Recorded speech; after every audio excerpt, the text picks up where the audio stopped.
here's a look at smoke and wildfires, and as you can see, there's light to moderate smoke. Most of that, however, is overhead. We did manage to clear out a lot of that was at the surface. That's what caused the air quality alert that we saw for Sunday.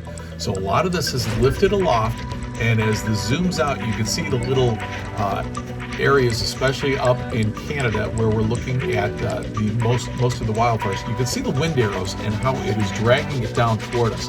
I'm going to get rid of the wind arrows for you so that you can see those wildfires a little bit better up there. So even though you can see a couple of areas here where we're looking at some wildfire activity in the upper Midwest, that's not the concern, because those wildfires are much smaller and only are covering a couple of acres compared to these, which are covering several hundred to several thousand acres of foliage.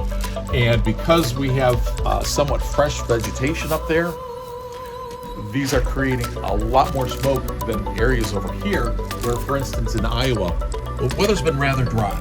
So when we see the fires coming out of drier locations, they don't create quite as much smoke. So it's up here in northern Canada, up in the prairie provinces, where we're seeing the most intense fires and the most intense smoke. Frequency is going to depend a lot on, of course, the wildfires and how bad they're burning. And the other factor is the upper level winds. I put the winds back on here really quick so that you can see we're looking at the winds from the fires up north being drawn down and pulling that air, all of that smoke and the particles, into the upper Midwest. The last time we had the air quality issues, it was from the wildfires off to the north and east, and you can see there's a little bit of an area of low pressure that was slid a little bit more to the east, and it was drawing that air down directly toward us. So as long as the upper level patterns are favorable to bring that air into us, we're going to continue to see air quality alerts.